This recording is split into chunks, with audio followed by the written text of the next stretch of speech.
Today, I'm using my authority as Premier of Ontario to declare a state of emergency in our province. We're now 2 weeks into the siege of the city of Ottawa. I call it a siege because that's what it is. It's an illegal occupation. All right, so what we're going to be talking about in this video is, are we really under siege? I mean, they are telling us we are under siege, and I think this is just all word salad, to be honest.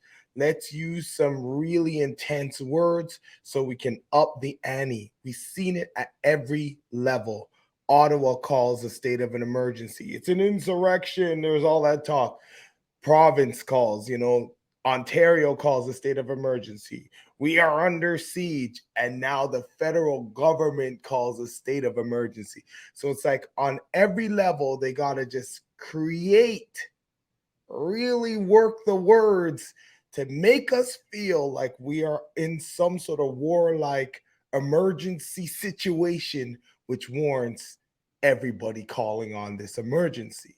So let's look at what the word siege actually means. But before we even look at that, I want to show you guys something that kind of makes me wonder if we're really under a state of emergency. Check this out. Look who it is. It's our boy Doug Ford. Just a couple days before he declared Ottawa was under siege, he was snowmobiling in cottage country, and people caught him taking pictures. If we were really under siege, would our leaders be hanging out in cottage country, having a grand old time revving up the snowmobile? I don't know, man. I don't know. So let's look at what the word siege actually means. We're going to take it straight from the dictionary. I'm going to read this one to you. Look at this. The act or process of surrounding and attacking a fortified place. Is that what we see going on in Ottawa? Are they surrounding to attack a fortified place? I don't know. I don't see any attacks. They've been there for 2 and going on 3 weeks, whatever. I don't see any fortified attacks. Do you? I don't know. This is what it's saying. In such a way as to isolate it from help and supplies.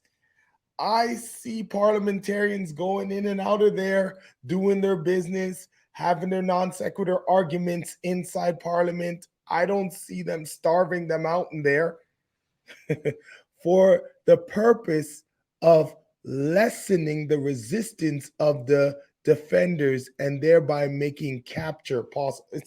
This is not a siege.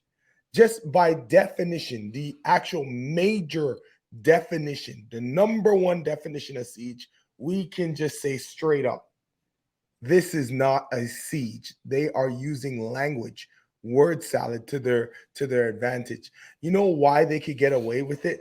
Look at number 4. A prolonged period of trouble or annoyance.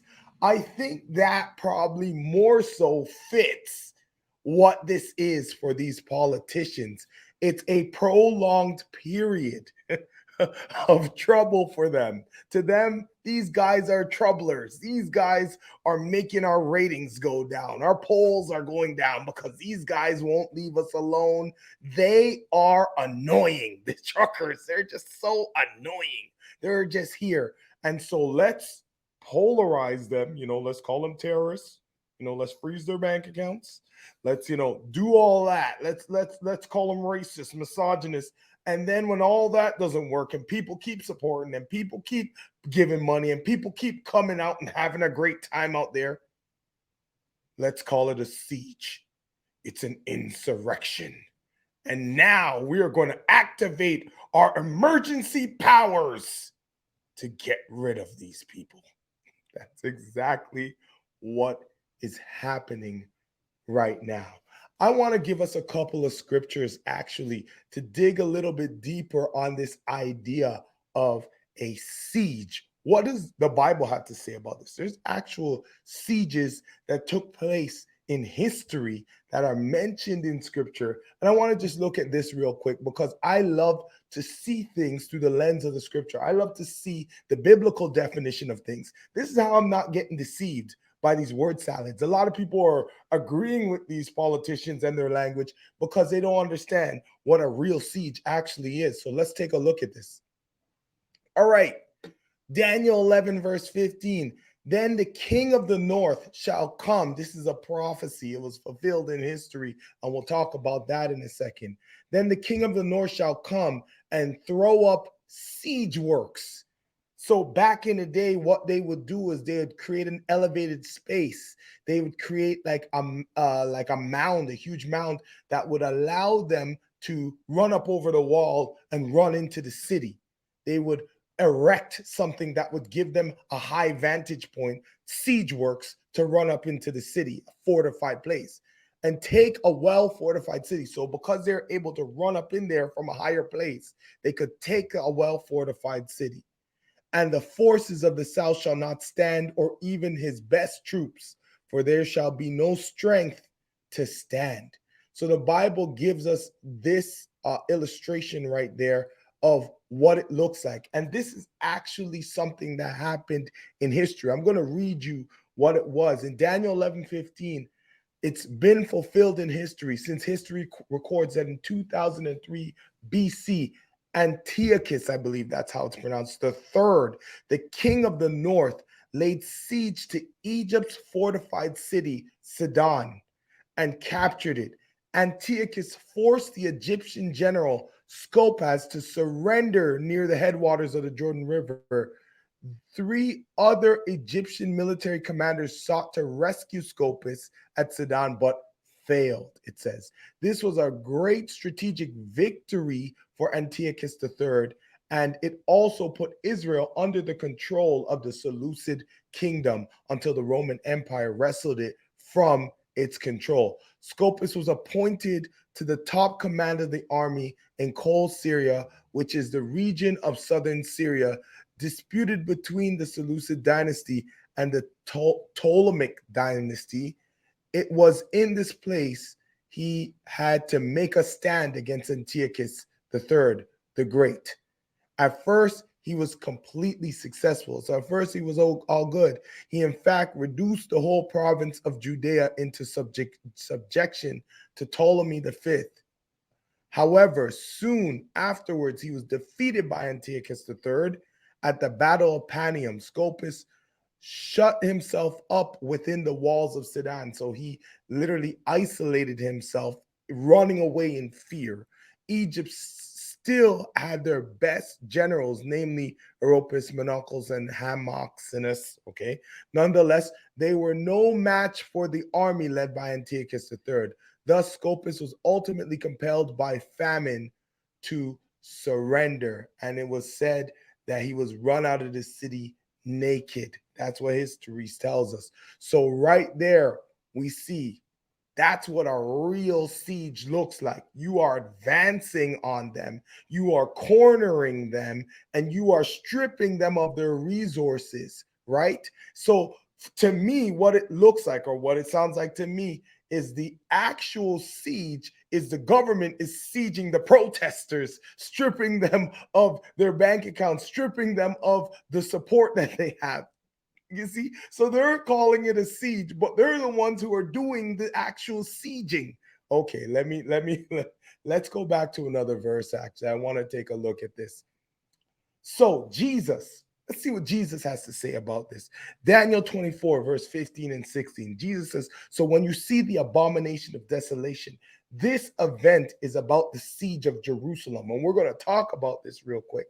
Spoken of by Daniel the prophet, standing in the holy place. Let the reader understand. Then let those who are in Judea flee to the mountains, right? Matthew 24, verse 15 and 16. So Daniel says, and the people of the prince, referring to the Antichrist and a historical figure, we're going to talk about him in a second. The people of the prince who is to come shall destroy the city. See, they're going to siege the city, destroy the city, and the sanctuary. This is the abomination of desolation. This is what Jesus is talking about, what Daniel spoke of. Its end shall come with a flood, and to the end there shall be war. Desolations are decreed. Okay, so right there we're seeing that historically, this is known as the fall of Jerusalem that happened in 70 AD. So in April 70 AD, around the time of the Passover, the Roman general Titus besieged Jerusalem. He surrounded Jerusalem. Since that action coincided with the Passover, the Romans allowed pilgrims to enter the city, but refused to let them leave. So people were coming in to worship during Passover, and it was the time of the siege. They could not leave, right? That is the actual what a siege is. You surround them, then they can't leave. Thus, strategically, they depleted their food and water and supplies within Jerusalem. That's what a siege is about, depleting the resources. Within the walls, the Zealots, a militant anti-Roman party, struggled with other Jewish factions that had emerged, which weakened the resistance even more. So there was a lot of infighting amongst the Jews, which weakened them. Josephus, a Jew who had commanded rebel forces but then defected to the Roman cause, attempted to negotiate a settlement. So Josephus was probably a little wise, seeing that this wasn't going anywhere nice. And he tried to get a settlement. But because he was not trusted by the Romans and was despised by the rebels, the talks went nowhere. The Romans encircled the city with a wall to cut off supplies to the city completely, and thereby driving the Jews into starvation. This is why Jesus said, when you see the abomination of desolation, flee out of Judea. Run to the mountains, get out of there. Hopefully your escape is not on the Sabbath. He told them to get up out of there because this was what was about to happen to them. And so the Jews were brought to their knees. Josephus said about 1.1 million people died either of starvation or of the forces, the militant forces that were coming against them in Jerusalem.